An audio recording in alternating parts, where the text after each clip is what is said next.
on YouTube. And if you're here on Zoom, you'll have the chat access where we can interact and engage with each other. So let's get started. Welcome, all 502 of you at the moment, to your Project Start workshop with me today. Today, the focus is going to be on the Growth Mindset Challenge, and we're going to spend the next hour and a half together. So let me quickly introduce myself as well. My name is Kriti. I am an expert at the Academy for Innovators here at Unternehmertum, and my core expertise is in educational design, facilitation, and more specifically, entrepreneurship education as well as leadership topics. My background is that I am a certified coach with experience in entrepreneurship, business coaching, as well as social impact.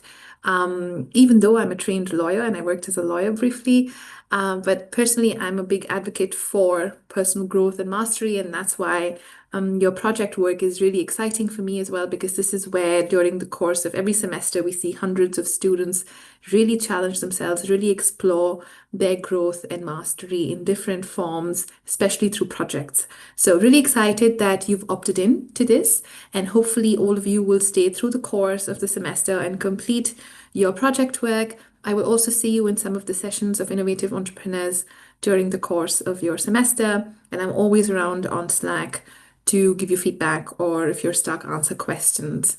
That's how we want you to have a personal transformational learning experience as you go through Innovative Entrepreneurs this semester.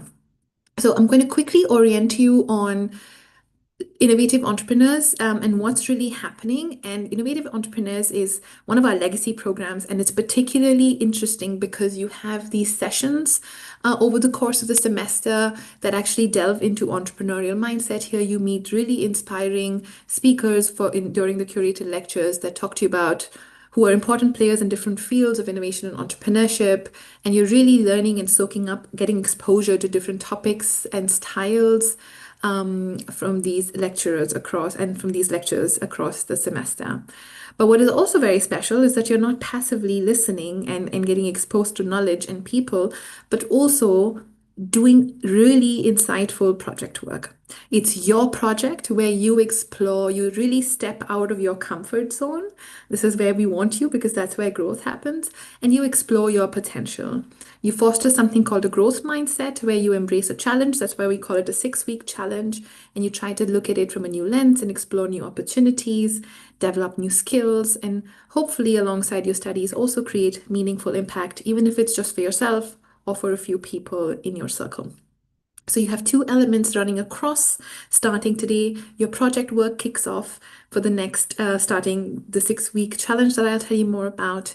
And then alongside it, you will have your lectures that some of you have already attended a couple of weeks ago. Okay, so to give you a quick overview of the timeline, today you're here with Christina and myself. We walk you through the start of your project, helping you to choose a meaningful personal project and actually plan it. And then next week on, you start your 6-week challenge. This is where the challenge that you plan this week, you'll start executing it over the course of 6 weeks to really push yourself out of your comfort zone and see what you learn and where you grow. Then you have quite a bit of time to write and submit your reflection papers. Don't stress about this at the moment, because we will send you a guide, a framework. So you will have everything you need to write a good reflection paper. So don't stress about what needs to go in the reflection paper today. And then you'll have time to conduct peer review, and we'll meet again in the summer. Hopefully, I won't have a sweater on. It might be nice and warm, to actually complete project work and Innovative Entrepreneurs, so that you leave with tangible insights, learnings, and a sense of accomplishment this semester as well. So that's sort of the timeline for you. Again, today is about planning and thinking about where you want to do your project. And then next week, Monday, you start with your 6-week of project. So to give you what is the output you are generating, there's a lot happening on the screen. Let me guide you through it. So there are two elements to the output that we are expecting from you. As you start your project next Monday for 6 weeks, we want you to capture your progress, your process, because we want to see the ups and the downs of your project because it's not always going to be up. We want to see the perseverance you put in when you tackle the downs and the challenges. And that's what really the growth essence of growth mindset is. So during the course of the week, very simply, just track somehow in whichever shape or form what happened this week, what did you do, what was the challenge. So just like a weekly log, very simple one, does not have to be detailed. And it would be really good if you could capture 2 to 3 pictures of behind the scene progress or the process of documenting what you're doing week on week. As you see on the right side, we've taken permission from one of your peers from last semester. She was doing an art challenge to sort of push herself with her art and her art style. And you see how every week across the 6 weeks, she's sort of tracked her progress and her output as well. So I thought this was really nice sort of visual to show you that this could be a really nice way for you to track what you're doing and make it more than just a project. It is important when you take pictures for your project log to remember that it has to be anonymous. So please don't put up big personal pictures or pictures of people. Like I'm showing you in this example, show pictures of the process, of the environment, your calendar, whatever is relevant, but not of yourself or other people to make sure we have your privacy as well as your anonymity in place. Your project log then gets annexed in your reflection paper. So just so your peers as well as us can see your process. And then you have the reflection paper. We will give you the outline, we'll give you the structure, we'll give you the best practices, where in the reflection paper, very simply, you talk about the growth you went through, what skills you learned, and basically reflect on your use of AI because we know that's now our companion in our lives, but we also want you to reflect on how responsibly you use it. And one interesting challenge we want you to have, and it's a very small part, but we just want to push you in the last leg to go from a personal challenge to really think of your challenge and try to stretch it to a product. So, really, at the end of your reflection paper, think if you had to, gun to head, figuratively, what would be your elevator pitch if you had to turn your project into a product? Okay, just have fun with it. It doesn't have to be perfect. It just has to be, if I could, what would I turn this into a product? What would be the product from my personal project? And I'll show you some examples later during the course of our lecture to inspire you on what that, excuse me, could look like. Like I said, this is just for you to know that in starting next week, it's good for you to capture your process because that's something we would like for you to annex in your reflection paper. And then once the 6 weeks are done, we'll tell you more about the reflection paper and you will have everything to write your reflection paper. Alrighty, norms for today. Today is a guided session. So the more we go through the process and you can also apply it to yourself, that would be useful. Keep the chat interactive and relevant, please, to what is being asked. There are 500 of you and one of me, so it would be good to be focused at the moment, and we will use the chat quite a bit. And speaking of chat, I want to do a quick check-in and ask you on a scale of 1 to 10, how talented are you? 1, not so talented, 10, extremely talented.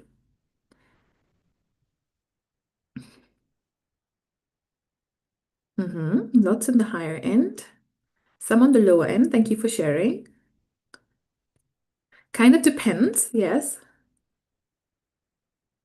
Just generally, good clarification. Talented in what? Yes. And 7. Usually on a scale of 1 to 10, 7 is the most common number.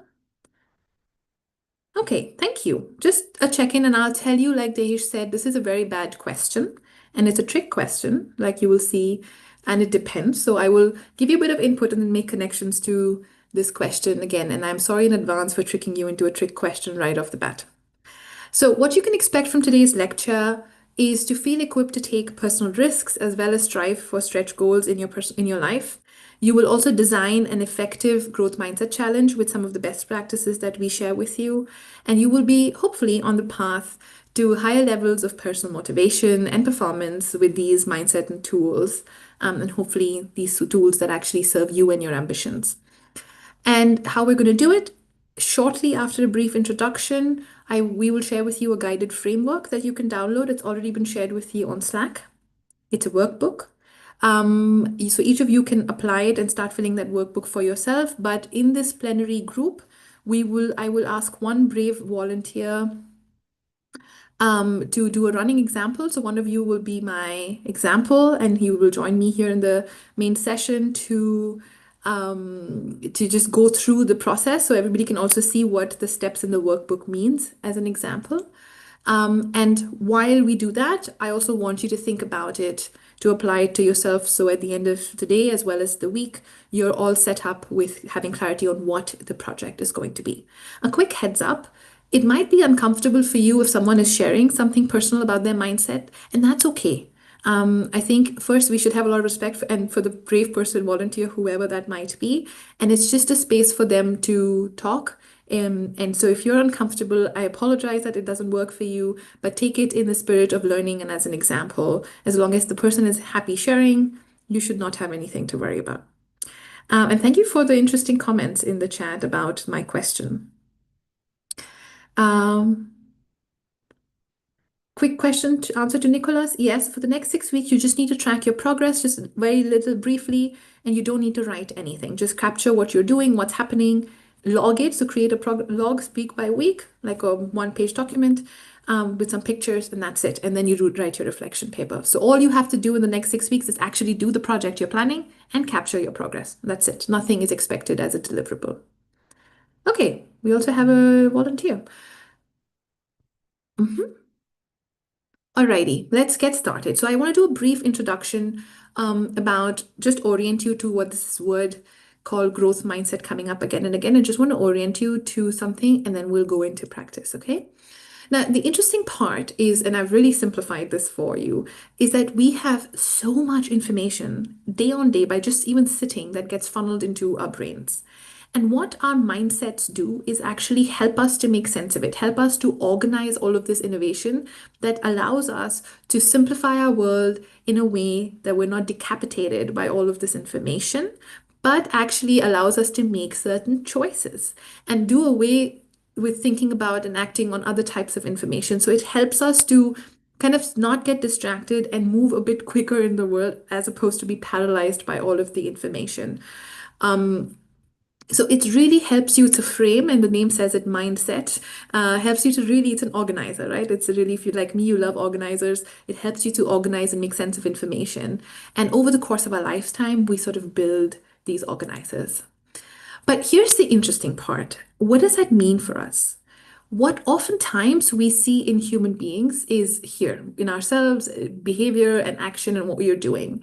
And if you are a reasonably self-aware person and in tune to your emotions, there's also emotions here. This is where we usually operate. But I wanted to go upside down here for a second. You need to understand that what we value in and what our belief systems impact our thoughts and our mindsets. So if I believe that human beings are bad, my mindset and my thoughts are going to be connected to that belief system. If I believe, like one of you said, hard work impacts my results, my thoughts are going to be, I'm going to have thoughts connected to that value. And the way we think and the way what we value then impacts how we feel and our emotions. And then our emotions, in fact, drive our behavior and action. So really what we see more often than not, the actions and the behaviors and the speech of people goes all the way down to our belief systems and our values, but also to the thoughts and our mindsets that we build and rebuild over the course of our lifetime. And so when we are asking you to do a growth mindset challenge, we would not be in service of you if we only focus here. So when I walk you through this process, we're going to be here a little bit below the iceberg. So you might have to do a little bit of digging and not just because you will have to get to it on your own, and I can't give you the magic portion, not yet at least. So you just giving you a heads up that it might be uncomfortable, that you might have to be a bit reflective as we go through this process, okay? So the first truth zero, let's anchor here. If you've already read, heard about, and have prior experience with this topic, fantastic. But keep an open mind and be curious. In fact, it is an exercise on growth mindset. So if you're coming into this with, I know it all, that's very counterintuitive to knowing about growth mindset. The focus is not on mastering it or learning everything about it. It's the focus is to have the foundational knowledge of what it is and actually apply it. Because it's innovative entrepreneurs, the focus is to know, is application, not the knowledge piece. And so we've designed this not just for people who are new to this, but also for people who have experiences with this. But the more experience we get, the more snooty we get, in the sense of knowing everything. So just if you are there, I don't know all of you personally at the moment, keep an open mind. There's something in here for you if you're open to it. So now there are two types of mindsets. This is going around quite a bit in the last couple of years as well. And I want to quickly introduce you to it because this is what we will work with. Now, there's a fixed mindset. What is a fixed mindset? It's a mindset where people believe that our basic qualities, like our intelligence or the talent part that we asked you about, are fixed. They spend their time documenting their intelligence or talent instead of developing them. They almost want to be like, see how well I did in the pitch because I'm a great public speaker, as opposed to something else. They also believe that talent alone creates success without effort. Now, Carol Dweck has written the book Mindset, and she is a professor at Stanford as well as the author of this book. And she's done a lot of research-based work on mindset. And so this is her definition. So it's this belief that our basic qualities are set and that only and we're born this way, like Lady Gaga would say, right? And that's why my question on how talented you are is a bad question, because that's a question that puts you in a corner and says you can define how talented you are, and that's that.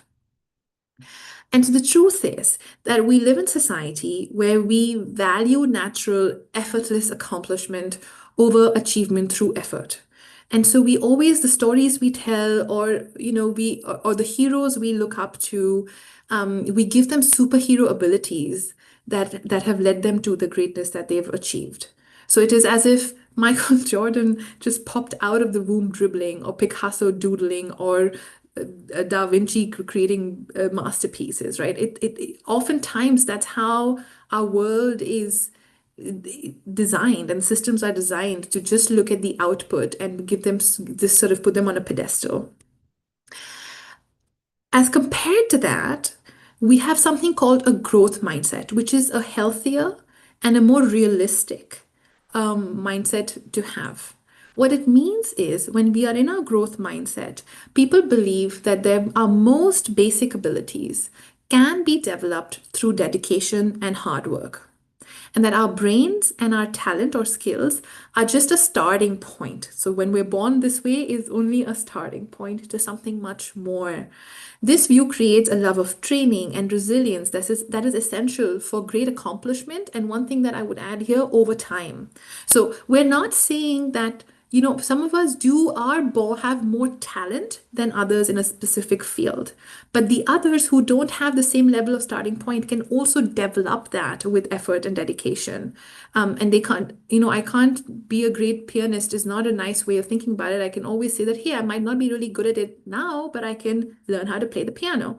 And this over time is a healthier approach to your careers, to your lives, as well as society, where we believe that we can grow and we see ourselves growing in our lifetime and changing. Surely our brain and talents should also be in sync with nature, which is us just growing and evolving over the course of our lifetimes. And so what you see here are the two mindsets, and they are quite contradictory, right? So you see here the fixed mindset that is basically led by the desire to look smart and therefore has a tendency to avoid challenges, give up easily in the face of challenges. You see effort as fruitless or worse. You ignore any kind of negative feedback because you're only looking for reinforcement. And you feel threatened by the success of others. As a result, you might start on a high, but over time, you kind of plateau early and achieve less of your full potential. And you basically have, in the mindset, you have a very deterministic view of the world. Okay. So your internal narrative is oftentimes attached to labels like, I'm a great speaker, or I'm a great partner, or I'm the best golf player there is in Munich, right? So it's all you're labeling yourself and the world constantly. And when you compare that to a growth mindset, you basically you lead with a desire to learn and therefore have a tendency to embrace challenges, to stretch yourself, to stick with it and perceive in this event when you hit setbacks and challenges.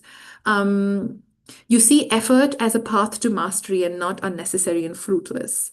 You learn from criticism, you welcome feedback, and you when other people are successful or better than you actually find lessons and inspirations in the success of others. So you see, it's a more open way of thinking about your skills and also the world.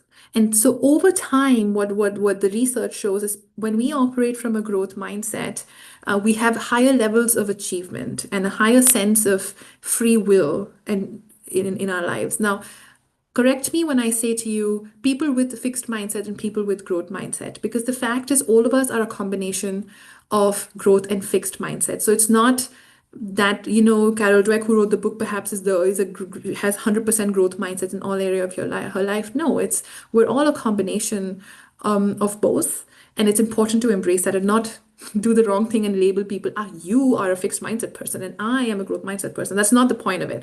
The point is to understand in which areas of your life you have a fixed mindset and which areas of your life you have a growth mindset. And why is this important? Why are we talking about this in the context of our time today as well as generally in the world? And then I think we spoke about AI briefly, with the advent of AI, and we call it the new sort of work labor revolution of our time, we are seeing now, and this is the World Economic Forum that every year churns out a future of work, future of jobs report.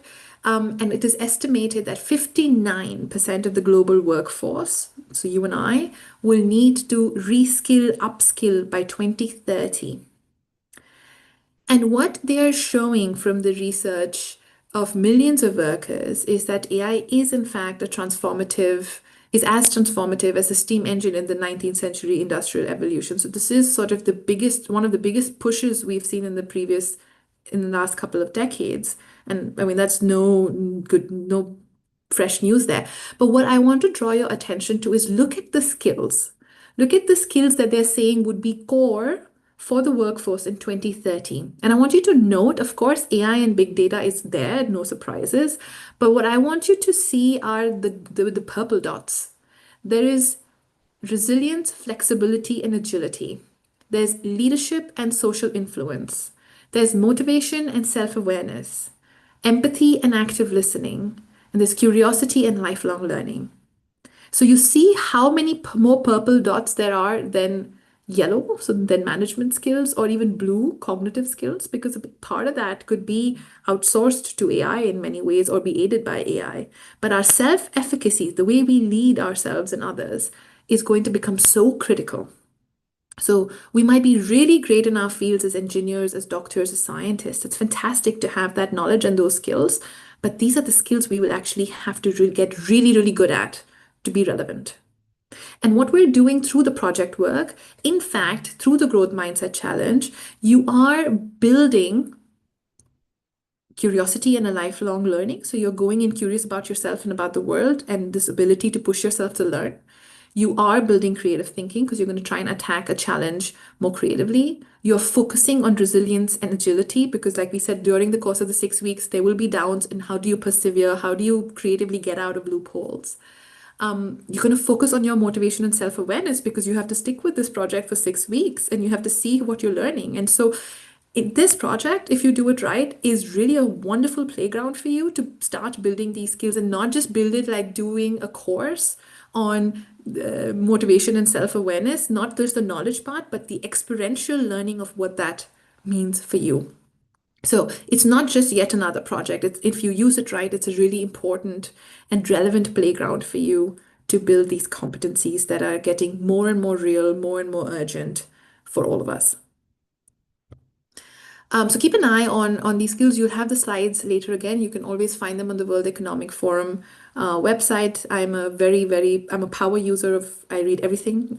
It's really a source that I trust and like. But keep an eye on these skills as you go through the project because this is a chance for you to build a bunch of these over the course of the 6 weeks. So now that you know what a fixed mindset sounds like, could you use the chat to just share what would it sound like if you heard someone having a fixed mindset? Could you give us an example?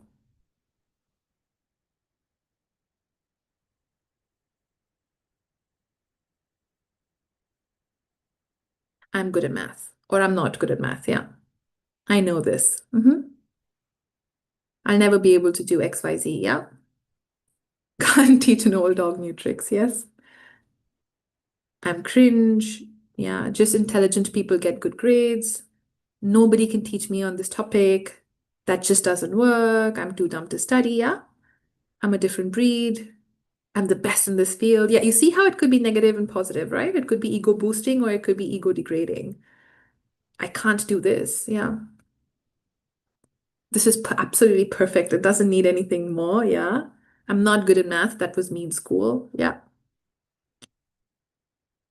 I didn't put any in. Oh, yeah. This is such a classic one. I didn't put any effort. It just happened. I just happened to be excellent. Yeah. Not so good at coding. Yeah.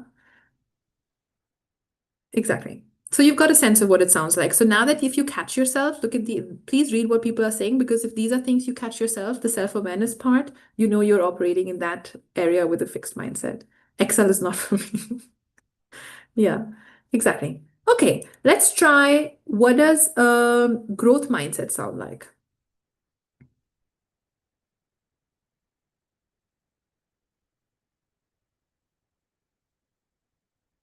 I can learn coding. I will try my best. I can achieve everything I put effort and mind to. I love working in, yeah, learning from others. I can do this if I learn about it. Take it step by step. Love that. I could do better. I can do this. Yeah, it's so much more reinforcing, isn't it? Maybe I'm stronger than I think. Yeah. I learn from my failures. That's a really good one, Nikita. I think I get it now. That's nice. Yes. Yeah. So I haven't got it so far, but I get it now. That's a new one. I haven't heard that before. Yeah. I'll give this a go. Every year is an opportunity to improve. Teamwork is stronger. That's also interesting. I can do it now. There's buts are not allowed in growth mindset. Yes. I can take a risk, mistakes help me grow. Exactly. So you get a sense of it, right? Like it's more reinforcing, it has more possibilities, it's not as fixed.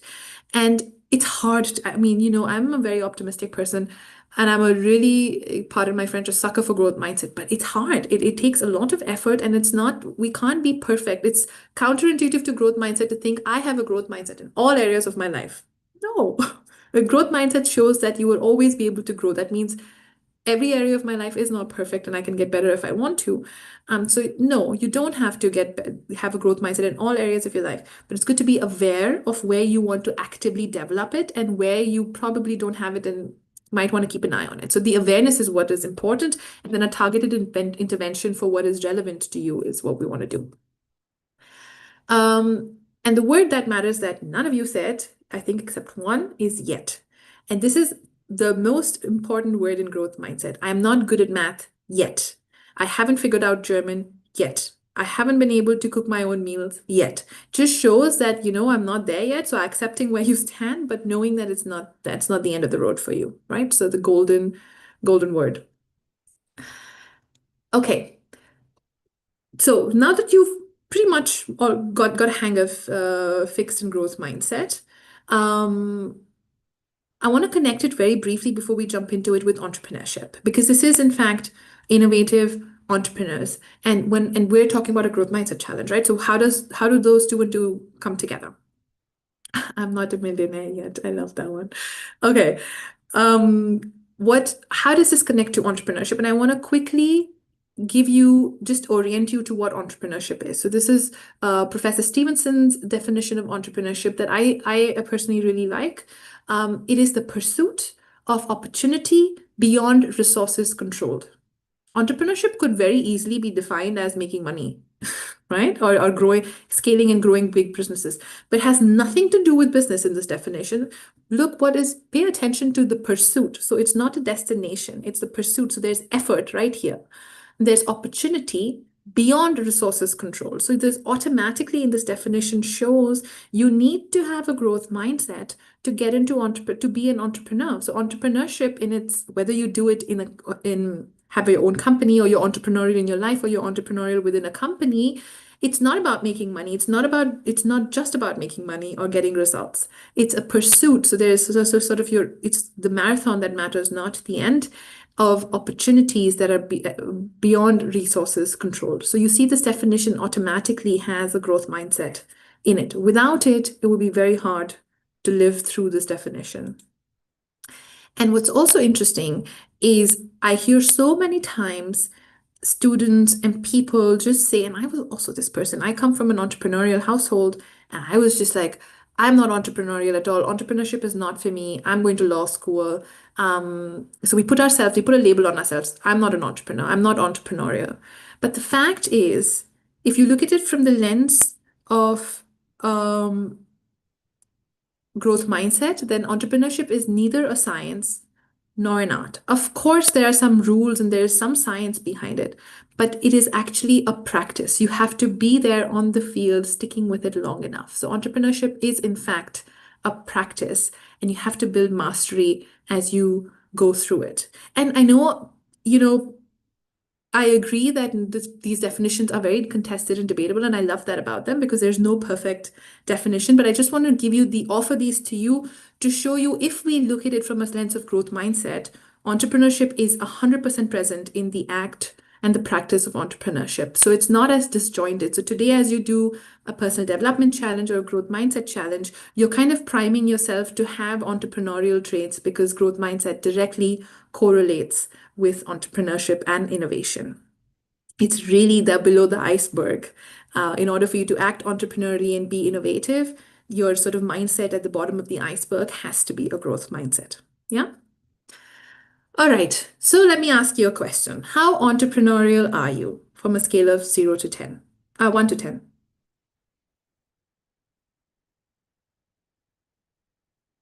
11. Interesting. Break off the charts.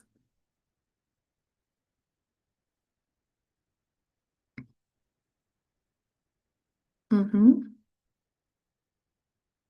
Okay. There we go. So it took a minute and a couple of hundred examples for us to get to Ben, who said not a 10 yet. And this is a trick question because I don't want you to answer these questions at all because these questions force you to think in a fixed mindset and put a label on you. You should just be like, Kriti, I'm not answering that question. I want to be at a 10, but I'm not at a 10 yet. So it's a good gauge to understand where you stand with your entrepreneurial ambitions, but please don't fall into the trick of asking yourself or letting others ask you this question because it puts a label on you, and that's not a healthy way to think. But yes, I get that, maybe we're at a 5 right now, but you should say I'm at a 5, not at a 10 yet, if this is something that's interesting for you. But please don't let me put labels on you again next time, okay? So it's okay that you didn't get the right answer, but you can try again in the next time. Okay, the final one, and we're going to go into practice now, is that we don't get a growth mindset by proclamation. Unfortunately, growth mindset isn't like a resolution where you just say, I'm going to have a growth mindset and this year and stop there. It takes a lot of effort and work to actually recognize and manage your fixed mindsets and develop strategies and projects to help you shift out of fixed mindset thinking. So, unfortunately, unfortunately, this is not something that you can just proclaim and be really good at. It needs a lot of work and it needs practice. And if it didn't, I would be a hypocrite telling you about growth mindset if it didn't need effort, because it believes in effort being a big factor, right? So please remember this, and this is why you're going to design your own projects to actually practice this growth mindset. Okay, so how you're going to go about this is there are 4 phases. We're going to do a bit of identification today, and I'll walk you through how to ideate and plan on finding a project that enables you to build a growth mindset. And then next week, Monday onwards, you know the plan, you know the project you're doing, you go on your execution roller coaster, as we call it, because there will be ups and downs. And for 6 weeks, you try to execute this project that you have planned. And then after you finish the 6 weeks, you go into reflection and learn from your experience, right? So this is going to be your journey through the semester. And today we will focus on the first 2. And this week you will focus on the first 2. And next week you go into execution. Okay? I'm just going to take a quick break. All right. So let's go. Do you have any? I keep asking you trick questions. I hope you don't fall into the trap. Do you have resolutions for a new year? This is not a trick question. I genuinely want to know how many of you have resolutions. Not yet. I know, but genuinely. So no, okay. Yes, a few. Yeah. Okay. Working on them. Good.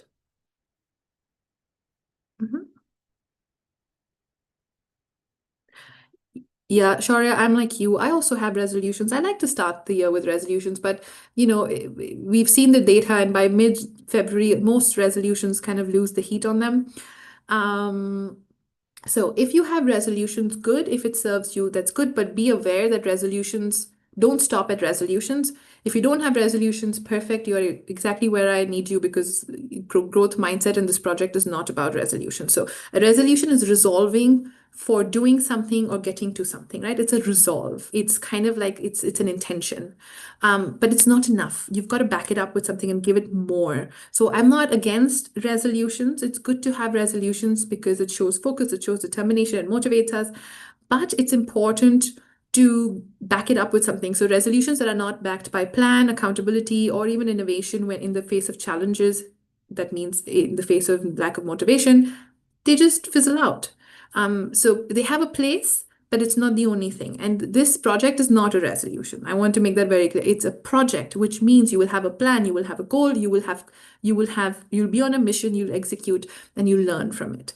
And if you want to take your resolutions to the next level, the process you follow in this project is very easily replicable to your personal life. You can apply it also to the resolutions that are important to you. So take your resolutions seriously and plan projects behind them. What we're going to do today, you're going to design your project in 5 steps. We've shared on Slack the workbook. My colleague Christina will share it again in the chat with you, the template. It's for you. You don't have to submit it. It's just a workbook that you can use to plan your project, okay? In there, we're going to go through a 5-step process that is almost all the time missing in resolutions. So this might be new. You will identify an area. This is where we'll do a bit of reflection, which is important to you, where you want to grow or create something in your project. Okay.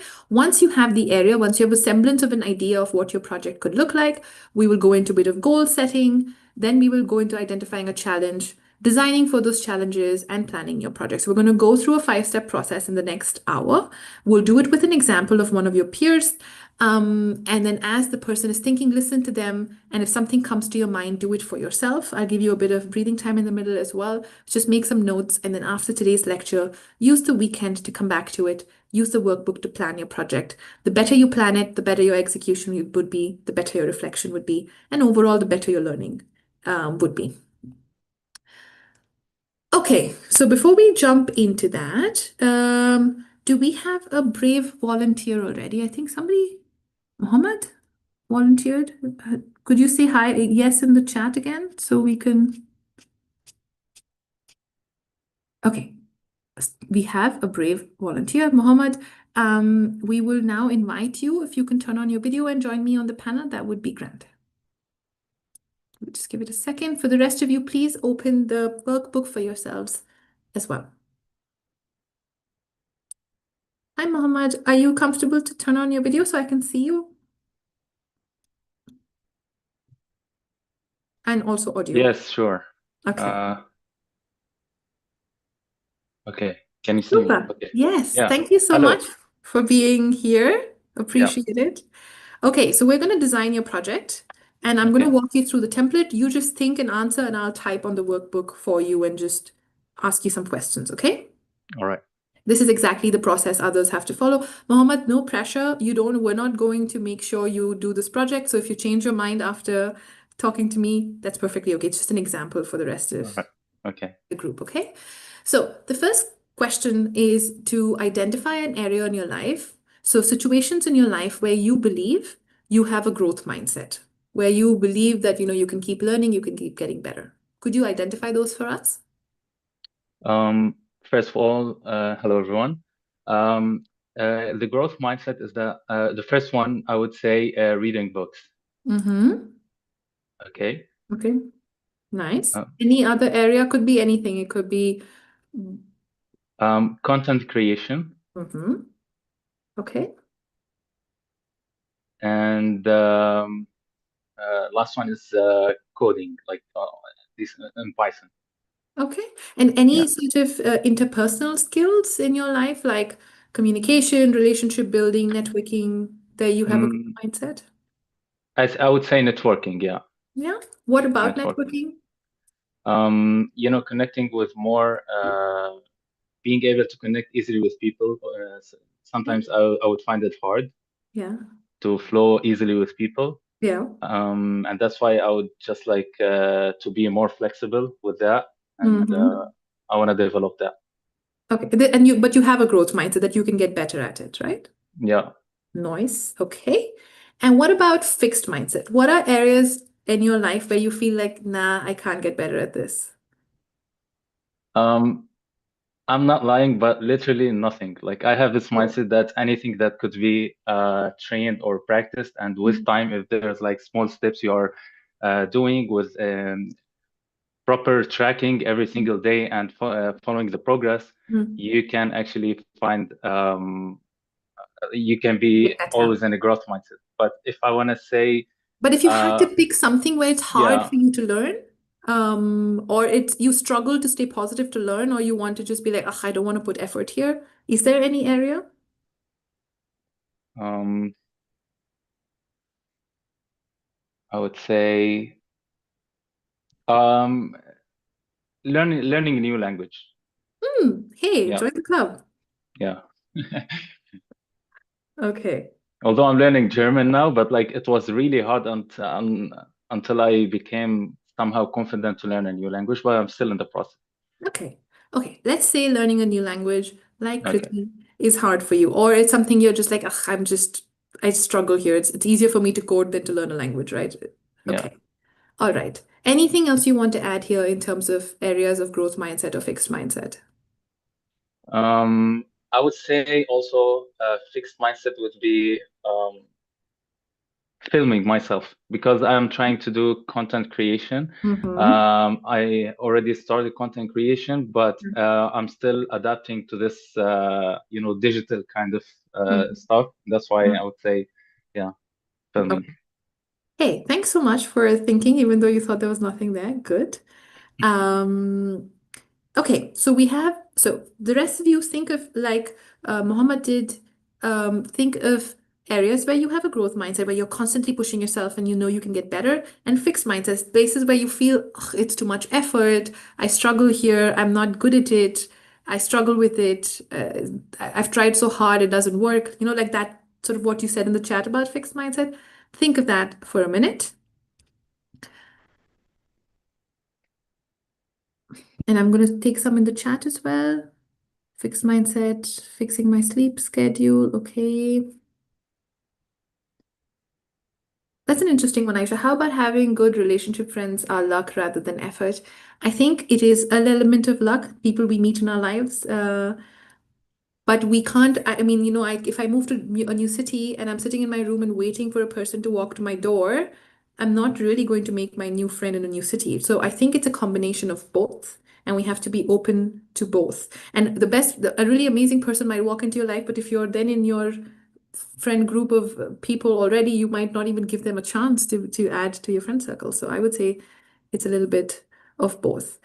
For those of you thinking about it, think of your fixed mindset. Like I like the mix of Muhammad, where it's like a bit of learning a new skill, something like an area like filming yourself, and then some of you have discipline, sleeping. Okay, that's interesting, but go a little bit deeper. Remember that sleeping, discipline are actions, they're behaviors.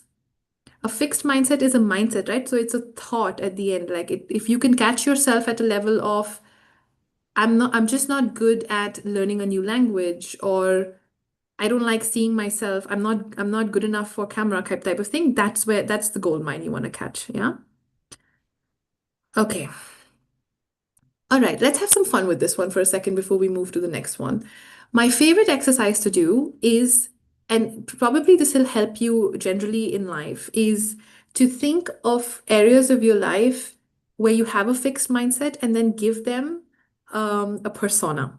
Okay, so to give you an example, I grew up in India and I grew up around a lot of languages, but oddly, my mother tongue is English. So I have grown up around languages. I can understand a lot of them, but I've always told myself I'm not good at language acquisition. I struggle to learn a language. I can't learn a language, right? So similar to what Muhammad said. And that really irked me. And I don't want to say that every fixed mindset is your enemy. Please remember that it helps you to survive. It gives you a sense of identity. So it's not like fixed mindset is bad and growth mindset is good. Fixed mindset shouldn't be there all the time, but it's also a friend of yours who's there keeping you safe sometimes. Okay. So this is a really gentle exercise to think if I have this growth, if I have this mindset that I'm not good at making friends, or I'm not good at filming myself, I'm not good at talking about myself. Can you just make it into a persona that you have and give it a name? So my fixed mindset persona is Gertrude. And if I had to describe Gertrude is a really strong woman, but the minute she has to speak in German, she freezes. So the minute she can say it in her head and she's so good in German in her head, but the minute she has to speak it, Gertrude freezes, right? And she keeps thinking, ah, no, I'm just not good at learning a language or speaking a new language, okay?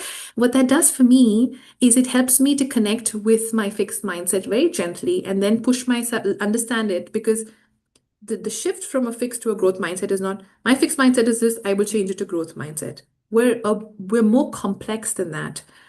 We have to understand why this fixed mindset is who it is when it gets triggered and work around it and gently shift it, right? You don't go to the gym and get 8 6 packs, 8 packs in a day. It takes time, it takes tweaking. So think of to have fun with this over the course of your lives as well as the course of this. Keep an eye on your fixed mindsets and try to make friends with them. Give them a persona, see who they're like. So, Muhammad, can you tell us a little bit about your fixed mindset persona? Who do you want to choose, the language or the filming? I would choose the language. Okay. So, if you had to, just for the heck of it, give your fixed mindset with language a name, who would they be? Um, should it be a person name or it could be anything like a adjective or anything? To be anything that you relate to. Um, I would say the stupid, if you want, Oh no, that's because too harsh. No, no. Can we have it? Then they'll just scare away and run into something else. Something that doesn't label them but is a fun one. um, I don't know, maybe you could give me an example because Okay, tell me what your fixed mindset is like with the language.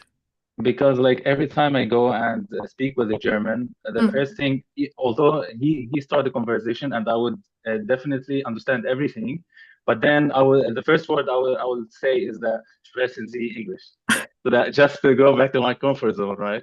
Yeah, So why didn't I just try and speak and yeah, see how it goes? Because this is yeah. how practice should go.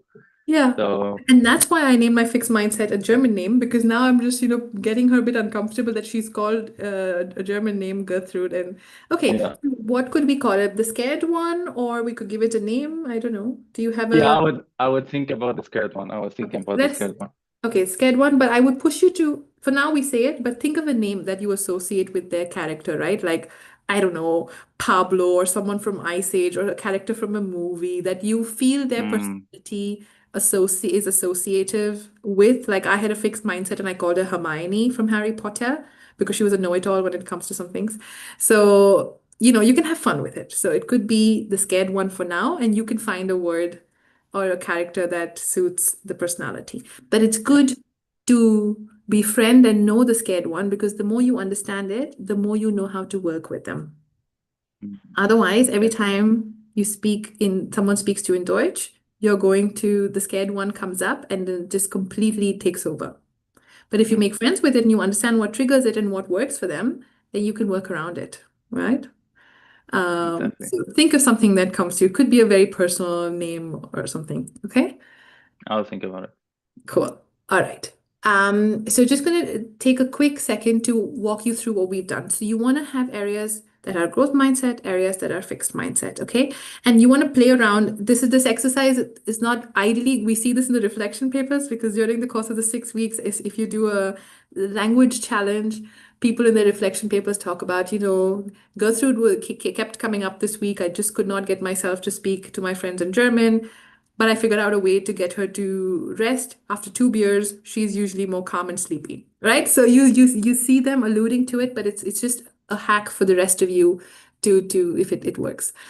What I want you to now think about, and this is going to take a little bit of thinking on your end, is what area of your life do you want to bring from your fixed mindset into the challenge, okay? So here is a sort of a validator we've created for you to think through. There are 5 categories that are recommended for your project. It should target ideally a fixed mindset so you can make progress, right? It shouldn't be something like, oh, I already go to the gym already. I already speak German fluently, right? It should be something that I always thought I couldn't do. And so maybe that's a good starting point. I always thought I couldn't do this, so let me try there. So it's attacking a fixed mindset. It requires discomfort. Instead of saying, I'll just do more of the same thing, you say, I've tried to avoid this due to lack of motivation, fear, or skill, but I want to give it a fresh new approach. Okay, so it needs to push you to make you a bit uncomfortable. It has to have a proactive or creative element. So don't just think about optimizing a hobby like, oh, I want to eat healthier, but instead try to create or learn something entirely new. So don't just do what you would do without the challenge or with your resolutions, right? Try to have a more proactive, innovative, creative approach. Um, we'll skip step 4 for now because you will do this later anyway. And finally, it would be good if it allows for a future application. Um, it's okay. Great projects and ideas always many times starts with personal projects, right? That's not the problem. But it would be good if it helps your future self in your future career, your personal growth, your entrepreneurial ambitions, or even your studies or other people as well. So it's a good to have if there's a future application and it's not just yet another project where you are trying to wake up at 6 a.m. every morning, something you've done all of this year and hasn't worked, and you continue doing that for the next 6 weeks. That's not going to be the best use of this project work. And we're only giving you this to give you a sense of, to push you a little bit more, okay? Let me give you some examples before we come back to Muhammad's example. So some challenges we've seen in the past. I've clustered them in 3 categories. We've seen some entrepreneurship challenges. So I'll give you an example of creating a space to bring young people together to work on responsible tech. So actually creating a community, starting instead of just building something, starting an Etsy online shop with your art could be connected to the example of the logs that I showed you for the art project. Could also have a fail fast innovation challenge where we set a goal to launch and test a small business in 30 days. And that's one of my favorite ones if you really are in the entrepreneurship mindset. I've also seen a lot of you over the course of the years work on finance. And it's always been, I want to learn more about finance. While I love learning goals, but that's not a project. But turning that into a finance 101 for students, where I offer workshop series or ebooks covering budgeting, savings, student loan literacy. So as I'm learning it, I'm also creating it as a project for others. So, and then there's an example I'm going to show you shortly in here as well.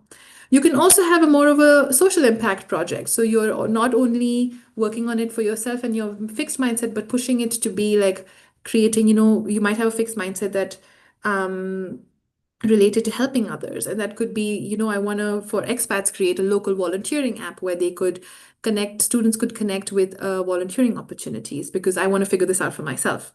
You could have a thrift pop-up store if you care about circularity, sustainable fashion. A lot of students have worked on mental health support. It's a delicate topic.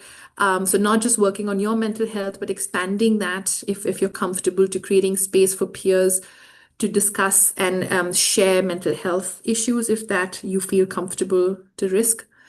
And then we have the classic personal development projects, which is like Mohammed and I were talking about. It could be a language acquisition challenge where, hey, in 6 weeks, I want to get to a level A2 of French or German. Could be a hobby exploration. But you notice in the framing here, it's let me try 3 new hobbies with 3 different people. Because in this example, the person was like, I have no hobbies. I'm born hobbyless. That was a fixed mindset. And they push themselves to not just say, oh, I will find a hobby and do a hobby for 6 weeks, but they push themselves to think of, can I be exploratory and put a number to it? Let me try 3 hobbies and not just do it myself because I know I will not do it at all. I will do it with 3 different people. So they automatically add an element of accountability and meaningful connections, which is what they wanted to build. And the photography project, I'll give you a quick example again. So let's see how this might turn out. Now, we're not saying that your projects all have to turn to businesses. That's not what we're saying. But we want you to keep in mind that they have the potential to. And so to give you an example, Humans of New York, I'm not sure how many of you know this. It's a website and an Instagram channel with millions of followers. And Brandon actually started it saying, hey, I just want to improve my storytelling and connection skills. So let me just start this website where I share pictures of people from across New York. And what that really became was like it became a viral brand with books, and he had speaking gigs and social impact projects and campaigns. And the lesson here is that a creative project can turn into a cultural movement. So we don't want to stress you to turn everything into an entrepreneurship project, but we want you to be mindful that there's a playing field here for you, yeah? And then from the Humans of New York, you have different chapters, Humans of London, Humans of all of those different cities, right? And what I particularly love and is relevant to you is the story of Ryder, who started Bullet Journal.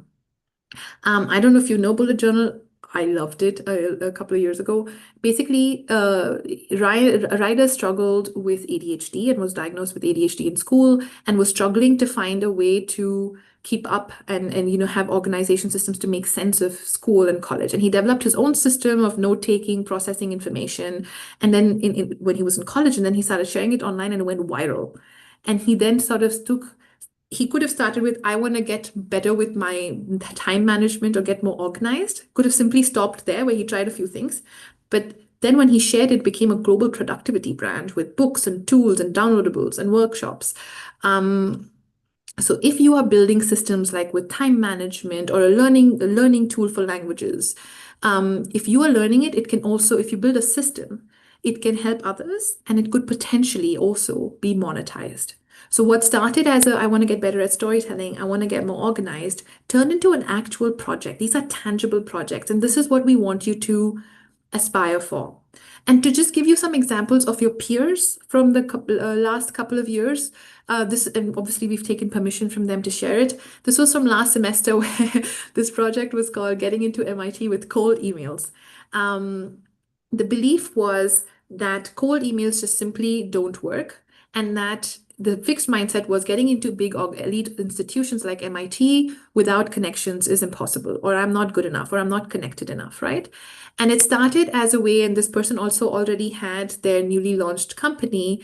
And so what I find interesting is what they did was they spotted a fixed mindset. Then they associated a skill of that they want to develop, which is sort of getting better at cold emails because that skill was important for them for their business as well.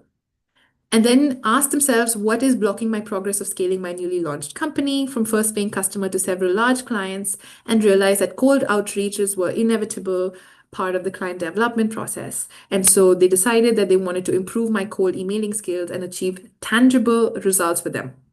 So they could have stopped at saying, I just want to get better at cold emailing. But what does that mean? How do you measure it? So what they said, I want to get better at cold emailing, and I want to use cold emailing to get a tangible result, which is to get a connect at MIT. Right? So what started off as as an outreach effort actually ended up leading to a direct connection with an MIT professor. And the log of this person is fascinating because things just did not work for the first 4 or 5 weeks. And they kept trying, they kept pivoting, they kept persisting. And the resilience was really palpable. But what I want you to take away is you could have a fixed mindset and you could have a skill that you want to develop, and you can bring those together and create a project together like this one. And the one that we saw last semester was Yasmin. She was there last semester giving the talk from Classroom to Forbes 30 Under 30. She was also here with us a couple of years ago in Innovative Entrepreneurs. And she wanted, her growth mindset area was that she wanted to become a good leader. So she felt like maybe I'm not that good a leader, or I could get better. And also at that point found an opportunity that, hey, we're talking about responsible tech. AI was a thing then. But we don't have enough spaces to talk about it. So let's just start with Zoom sessions where we, after hours, just talk about responsible tech and what it means for young people. And so they said, okay, let's just do one event. And the event was so well received. Everybody was like, who are you guys? They had to then register themselves and be like, okay, we need to now become a bit more credible. And that started Responsible Tech Hub with Yasmin, then becoming Forbes 30 Under 30. And so again, you don't have to aspire for this if this is not for you, but I just want you to see that if you bring together an opportunity or a skill as well as a fixed mindset, you could create something pretty unique for yourself through this project, okay? The slides are going to be shared, everyone. Chill. And just to give you some examples of where we don't want you to be, places that we don't think is going to be 100% useful for you for the intention of the project work. If you simply say something like, I want to quit smoking, it is the classic resolution. It's missing a mindset. Okay. If you just say, I want to go to gym, I want to go to bed earlier, it's talking about a routine. It's really not a challenge. So you're trying to hack a routine, and there's nothing novel there. You can do it without the project work, right? You want to study for exams and attend classes. Of course, that's important. I'm not saying It's not important. I'm just saying that it's passive, it's something you already have to do. So unless you find an innovative way to make it more meaningful as a project, it's not useful for the purpose of what this project is designed to be. Trying to get better at running, again, it's missing a mindset shift. So if you add layers to it, you add elements of being innovative around it, it could, but that in itself not. The example of time management, getting organized, it's very hopeful. I want to get better at time management, but I don't know what that means. Neither does your brain, neither does your mindset. So it's not specific enough for you to grow. So again, when you say something like, I want to get more disciplined, I don't know what that means. So you need to figure out where in your fixed mindset are you feeling that you're not getting better at disciplined, and then what is a skill you want to build to get disciplined, right? So I don't know, learning all of the productivity hacks, like mastering the top 10 productivity hacks in six hacks in 6 weeks, and then sharing it with a group of 30 people or writing an ebook around it. That could be a project because within discipline, you figured out that productivity is the one that you need to tackle. But just saying, I want to get more discipline and just trying the same thing again and again in over 6 weeks is not what innovative entrepreneurs is for, right? But yes, if you get a bit more innovative and the steps next will guide you through it, then it makes sense. So, Mohammed, back to you. Can you think of an area for your project based on these criteria at the moment? So, something where, let's say, with the language acquisition space, can you think of a project that you would potentially want to do here? So I have to pick one, right? No, you have to think of a project that hits these criteria. Uh, um, so okay, so let's take if I want to say the learning the new language, Yeah. okay. Mhm. Um, so like I already had resolution of at the end of the 2025, I have to be finished with A kind of level, and Mm-hmm. I have to be at the B level. Mm-hmm. Awesome. Okay, Mm-hmm. yeah, and I'm already like at A 2.1 now. Okay. So I would take that as like kind of um, growth mindset challenge to reach like the B1 level in the German. Okay. That's so B1 in 6 weeks. Mm, okay.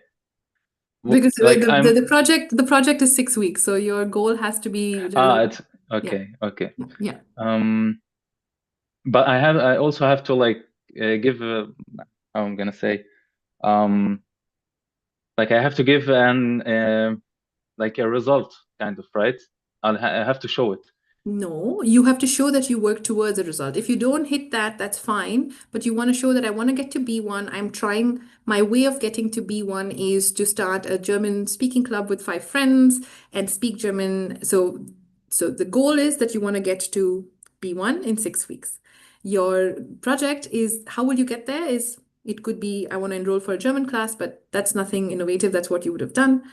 Is Mhm. there an innovative way you could get to that goal that pushes you out of your comfort zone? Okay, if I want to get want to get it really tailored to my goals, Mm-hmm. I wouldn't pick the German because I'm Okay. already, learning that. Hmm. I would say content creation because Okay. I have already started like a YouTube channel and now I have like 3,000 subscribers and then I Awesome. stopped suddenly. Yeah. So I want to get back to this and that's Okay. why in 6 weeks Yeah. I will if I want to think about it, I would be at least generated 2 videos posted on YouTube. Only two? Why? Okay, not only two, but why two? Because at this point I'm the one who's coming up with the ideas, I'm the one who's doing the video editing, I'm Mm-hmm. the one who's controlling everything, and that's why it takes time with along with my university, Yeah. my sport kind of life. Mhm. So I would say 6 weeks is a bit, for Okay. 2 videos Two that would videos. be good.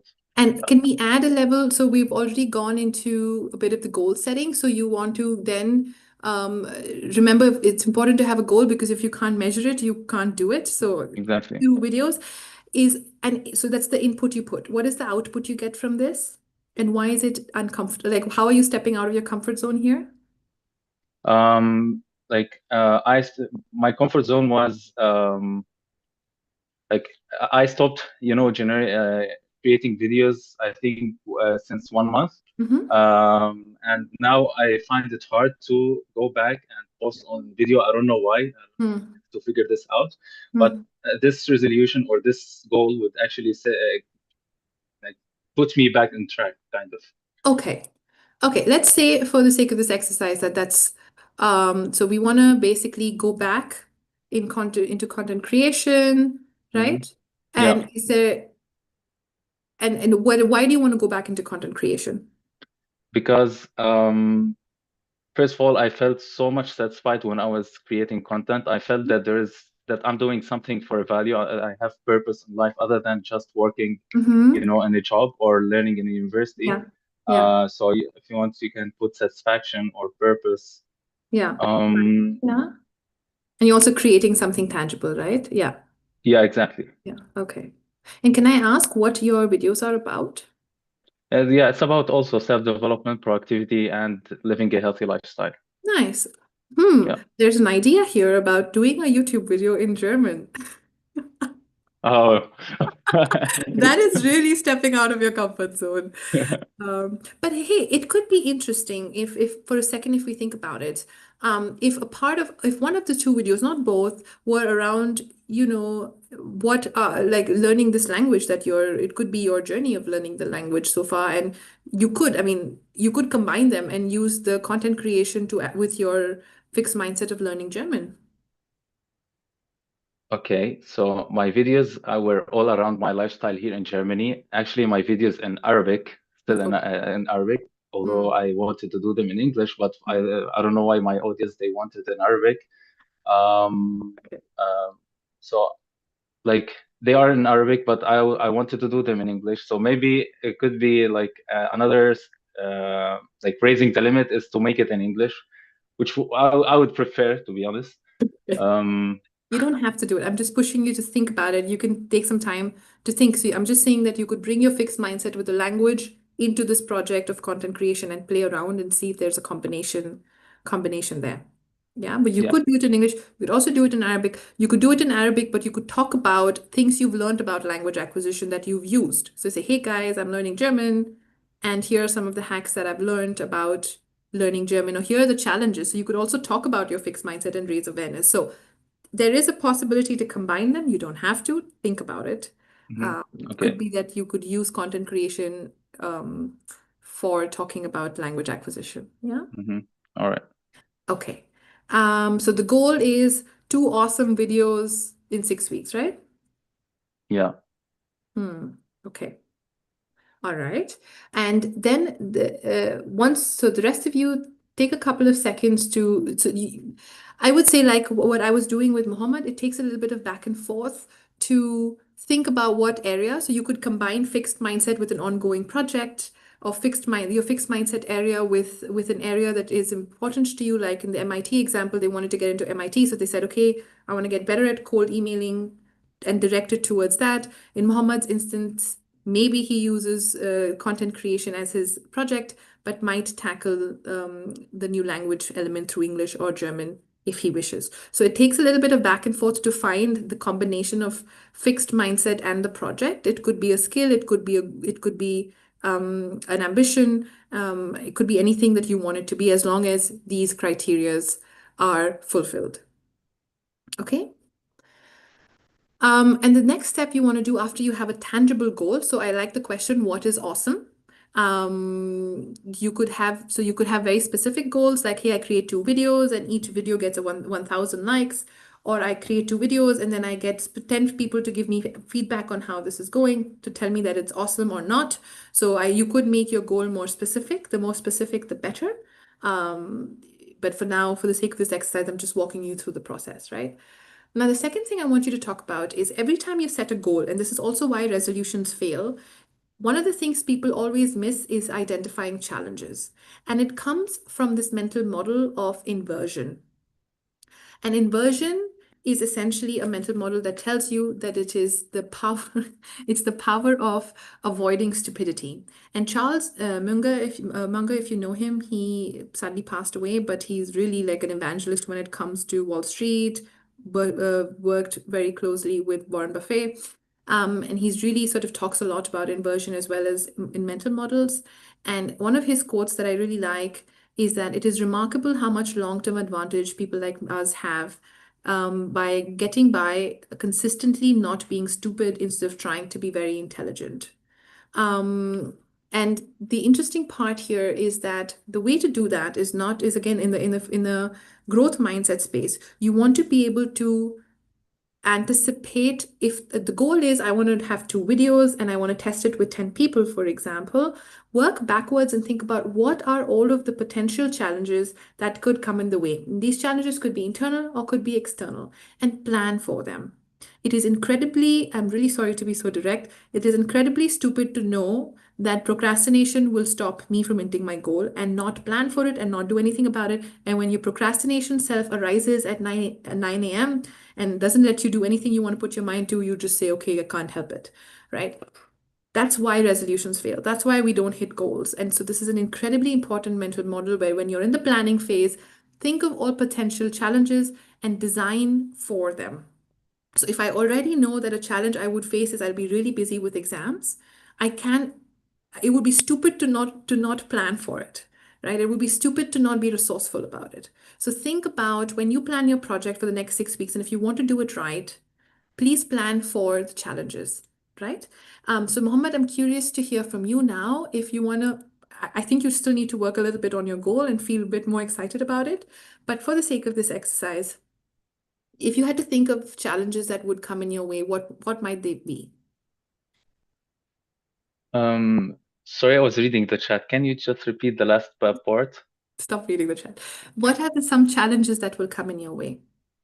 Okay. The challenges, first of all, managing time. Mm-hmm. Okay. Mm-hmm. Um, I would say video editing. So the skill or how much time it takes? The skill, because like I have to work really good at this two videos because I want to generate kind of good quality videos. So I Yeah. would say video editing. Yeah. Um, yeah, I think that's it. Any external challenges? External challenges could be maybe the community around me who's, if I want to film something outdoor, Hmm. uh, there could be judgment or things like that. Community judgment, yeah. Mm-hmm. That's really interesting. Thanks for sharing that. Yeah, got it. Okay. So it's super important to predict challenges. In fact, I think with innovation, entrepreneurship, leadership, the most important skill is people being able to see and predict, not predict, but anticipate challenges. When you're a CEO, you're a team lead, this is where you want to be. You want to say at the start of a project, if this is our goal, what will come in our way, and then design for it, just like how Mohammed did. And so that's the second part. Once you see your challenges, and please remember, when you see challenges, they are constraints and challenges reinforce creativity. They're a chance for you to be innovative, right? If I know, like in the example of bullet journal, if I know the biggest challenge, if I want to get better at organizing, and I know that traditional methods just don't work for me, and a big challenge would be that I will just get demotivated if I try to learn from others, then my project is I want to self create and test for myself a system. But if I didn't recognize that challenge that I cannot learn from others and others haven't figured out a method for me yet, then my project would just be, oh, do like 3 courses on organization. That's useless. The project is useless because it's not taking into account a really important challenge. But you see, because he acknowledged the challenge, he designed the project creatively, and the project got so much more useful and cool because he designed the challenge to design the project around the challenge. Okay. So let's put on our creative hats. Once you have the challenge, you have the goal, let's think of creative ways to do the project or creative project itself. So then you're going to think about, okay, I want to create content. I know that time might be an issue. I also know that being outside filming content might be an issue. I know that video editing might take me longer. Let's think of creative ideas. And for those of you on the chat, please share relevant, not funny ideas. Because I can't go and laugh through 1200 to 200 ideas. What could be some ideas here to make your project more challenge proof or more innovative? Should I answer or the chat Yeah. would? Let them, I think the chat can suggest some, but Mohammed, you Okay. can share some ideas. Um, the first thing that came to my head is actually assigning a video editor, and yeah, leave the work of ideation, like creating ideas and filming for me, Yeah. while keeping the skill of video editing to someone else who is actually specialized in it. Yeah. Fantastic. That could be good. So asking for help, delegating, knowing your limits, super cool. Delegating, yeah, yeah. Yeah. Or learning from them. So Um, obviously delegating and then asking them for some hacks so you can also get better if that's important. yeah, Yeah. exactly. hmm What else? Um, um, could be for the challenge of avoiding or the community judgment. Maybe I would avoid crowded places when filming. Maybe I would film in an open place um, like park, which where like there's no much people hmm around. hmm And okay, yeah, and finally, I would set a clear plan for every step or every action that I should take hmm to generate these two videos. Okay. Planning, maybe. hmm Yeah. hmm Okay. Some follow-up questions. I think you have some room for creativity here. So you're right now you're saying you're filming yourself in not in crowded places, but could we get more creative? Like, for example, what would it look like if you, like in Aaron's suggestion, actually filmed with people who are like-minded around you? That would be great also. Yeah.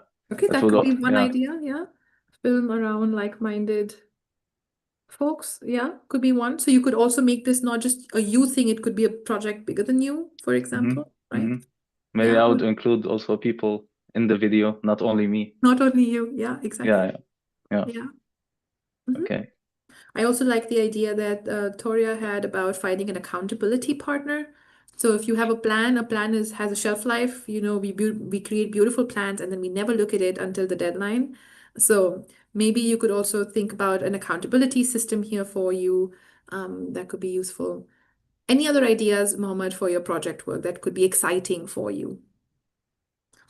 Mm. Till now, I can only think about this, but could be like another ideas maybe later, but this is what in my head right now.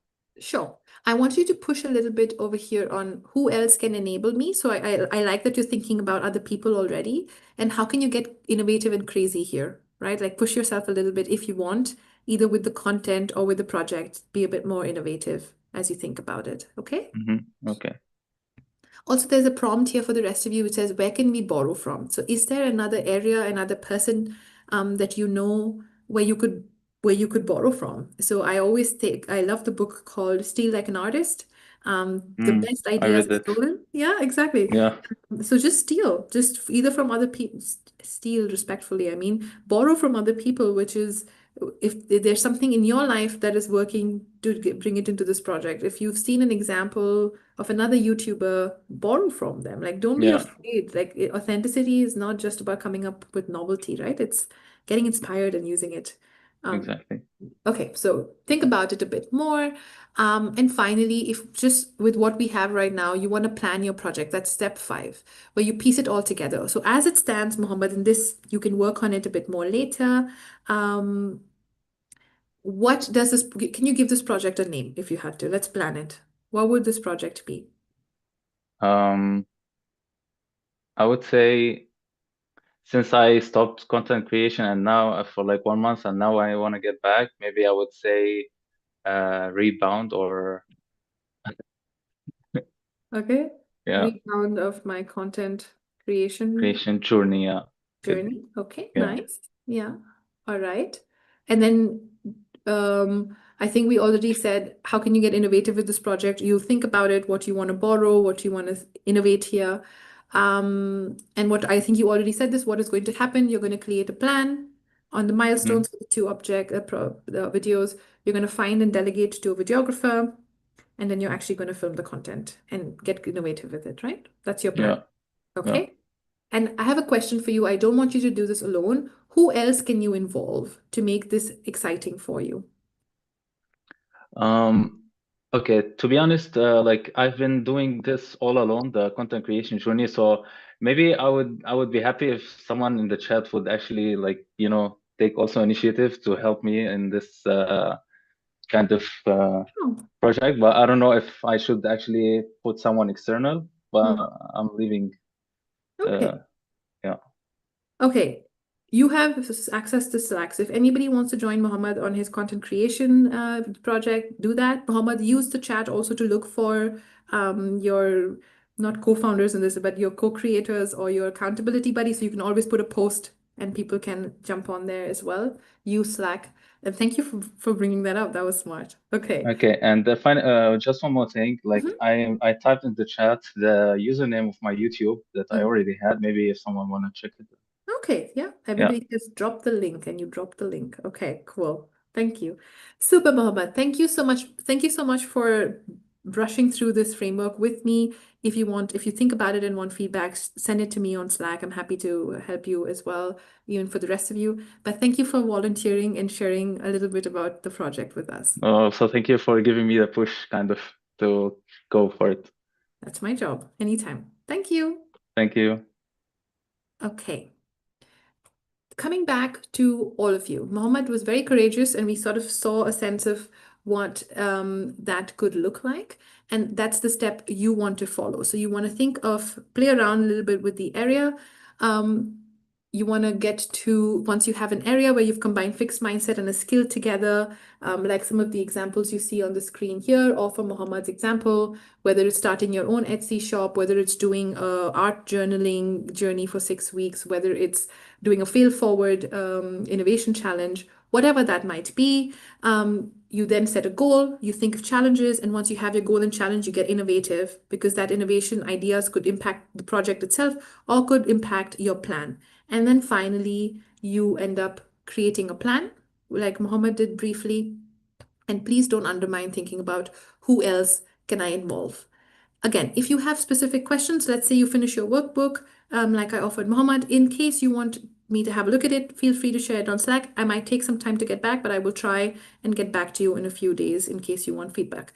The workbook is not something you need to document at all, or it's not graded, so it's just a space for you to think.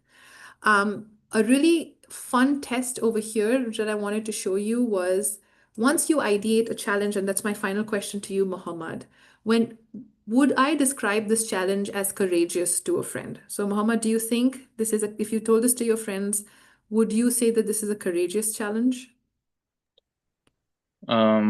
Definitely, I would say. Yeah. Okay. That's a Yeah, good check, right? To say that you're breaking out of your routine and resolution space. yeah, yeah. Okay. Good. We're looking forward to you rebounding on this.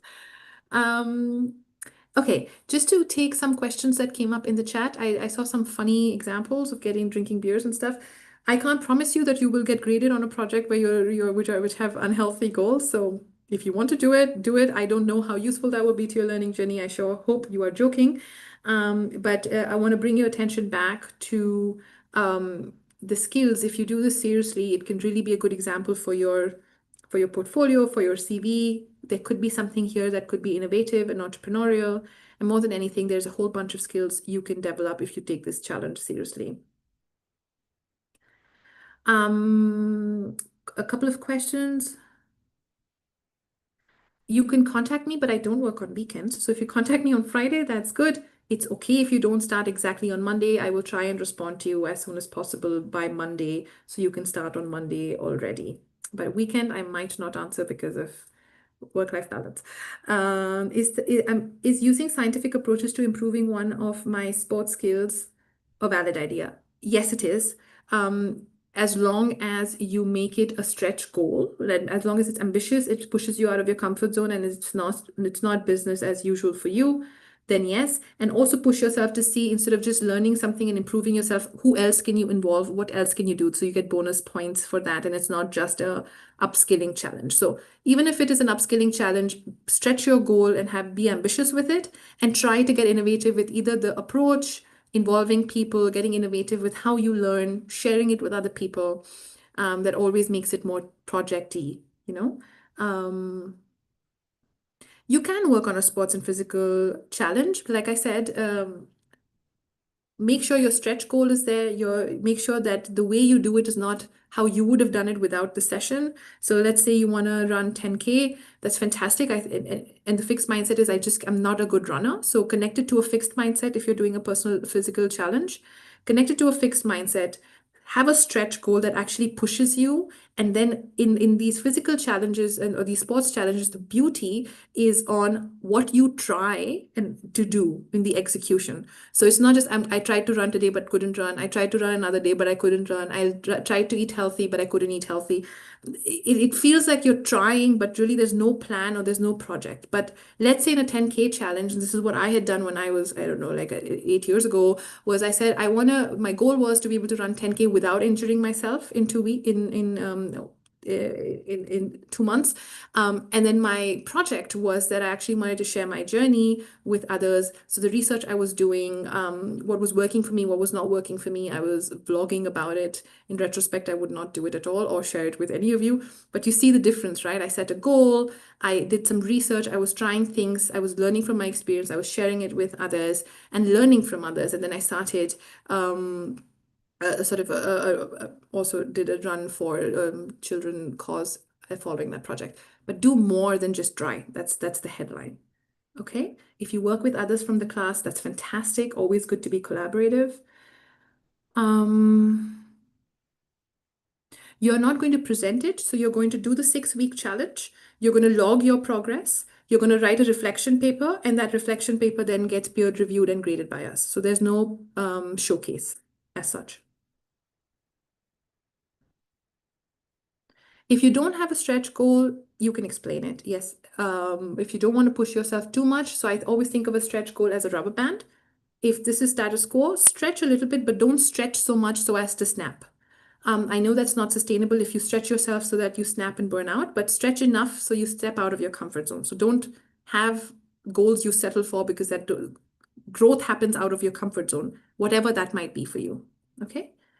How long should the reflection paper be? You will get all reflection paper related instructions, guidelines, also a video from us when the time is right. Right now, just focus on planning and finding your project. Okay?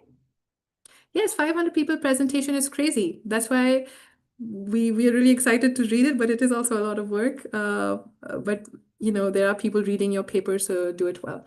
Alrighty, we're almost at the end of our time together, so I just want to quickly bring to you something that we tell students every semester.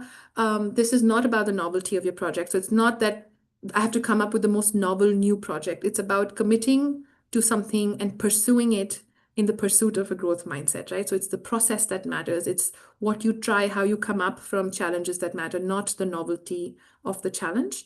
But doing a fun challenge is always a good to have.